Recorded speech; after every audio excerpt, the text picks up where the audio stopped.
when I was about 13 years old, I had gotten into a scuffle. Me and a group of boys, we'd all gotten in a scuffle down on the creek. And this one boy had hit me in the stomach, in the midsection with a big club, with a board, like a 2x4. Mm-hmm. And that pretty much ended it for me. And I go home, man, it hurt bad. I was thinking that he broke one of my ribs or something, because it really hurt. And I went home, and that was on a Saturday. And come Monday, I stayed in bed pretty much all Saturday night and Sunday night and Monday morning. Dad tried to get me up to go to school. And I told him I was sick and I couldn't go to school. And he's like, hey, you're going to school, get up, and he kind of. Because he's hardcore like that. He's all river man. School. And he just kind of, grabs me by the arm, pulls me out of bed. And when he pulls me out of the bed, I couldn't stand up. I kind of stood, bent over. And he kept telling me, stand up, boy. I thought, man, I can't, it hurts. So he goes, well, if it's that bad, he used the ultimate threat on us river kids. And that is, oh, well, if you're that sick, we'll take you to the doctor. And I was like, yeah, I think we should, and I think that surprised him when I told him that. Yeah. And he goes, well, if you ain't better by the time I come home today, we're taking you to the doctor. Because I think he thought I was pulling a bluff on him. And he went to work. When he come home that night, man, it was even worse. I was like looking white and, in a pretty bad shape. So he took me to the emergency room at Ray County Hospital. And this doctor named Hubert, they brought in from Kansas City, Dr. Hubert. I don't know his first name. But anyway, he was supposed to be some kind of whiz-bang specialist operator for, early 60s. Anyway, they brought him in, and he had determined that when I was struck, it had ruptured my appendix. And that, I had a ruptured appendix with infection set in, and it needed to operate immediately. So my mom and dad told me, well, do whatever you got to do. So they put me in this operating room and strapped me down to this cold board. I remember the lady talking to me and telling me, hey, if your nose itches, tell me and I'll scratch for it because we got your arms tied down. But she goes, So I was still like conscious. But, things wasn't really making a lot of sense and stuff. And then all of a sudden I hear, people screaming and you're like, oh God, hurry, do this, do that, grab this, blah, blah, blah. And, and I could hear this beeping noise. And it was like pretty chaotic. And then the next thing I know, as I'm listening to everything, I'm looking, I'm using my eyes and I'm looking around at everything I see.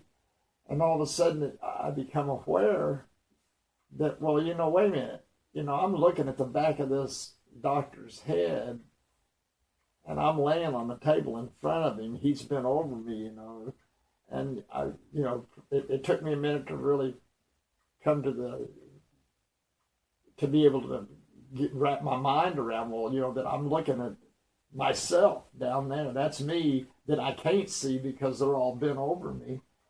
And, and this table's a mess. This room's a mess. It's got this green slime, like all over the table and the floor and these people's clothes and stuff like that.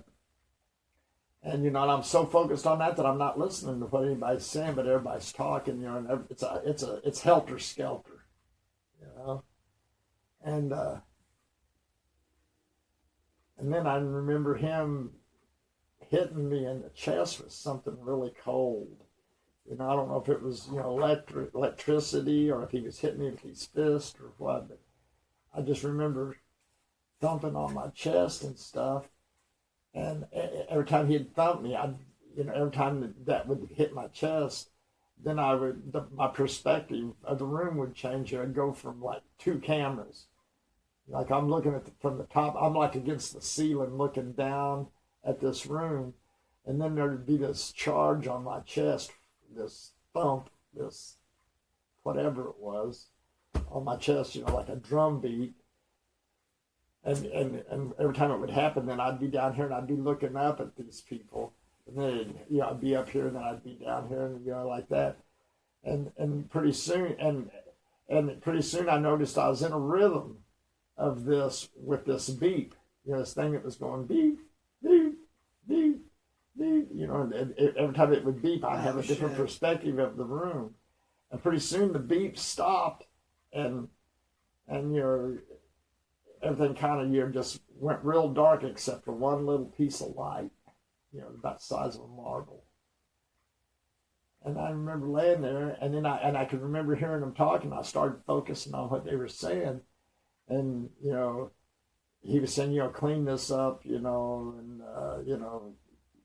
get rid of this and get rid of that, and, that's it, it's done, there's nothing we can do. And then this Hubert guy, I see him leave the room, and I'm seeing him do this. So I'm thinking, well, how can this be done? I'm seeing this. I can still see him. Yeah, I'm not and dead. He's saying I'm dead. Yeah. And he goes out in the hall and he tells my mom and dad that I have passed and there's nothing that he can do about it. And he's more or less giving them a real hard, verbal, stern, say, man, that boy was sick. That's neglect. Anybody that would let a kid be that sick before they bring him to the hospital, you should have been able to tell 2 or 3 days ago that there was something wrong. I mean, he's really giving him a verbal tongue lashing. And I remember I'm laying there and I can hear him doing this.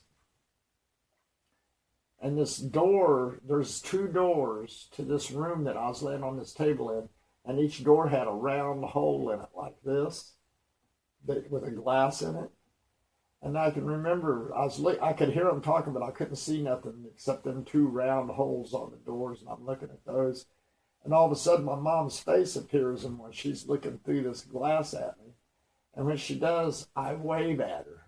I got my hands are tied to this thing, but I kind of raise my hand and I wave at her like that. And then I can hear her going off on this doctor about, hey, he just waved at me. You're wrong. He's not gone. And then he comes back in the room and they commence to doing their thing. And this marble-sized thing just kept getting smaller and smaller and smaller until pretty soon it was like a BB. And I could no longer hear what anybody in the room was saying or anything. And it got replaced. The sound then became like people running, like the shuffling of feet, people running, herds of people, lots and lots of people running. And they're all screaming and crying and, like God awful, frantic, terrified. Mm. And they're all trying to get away from it.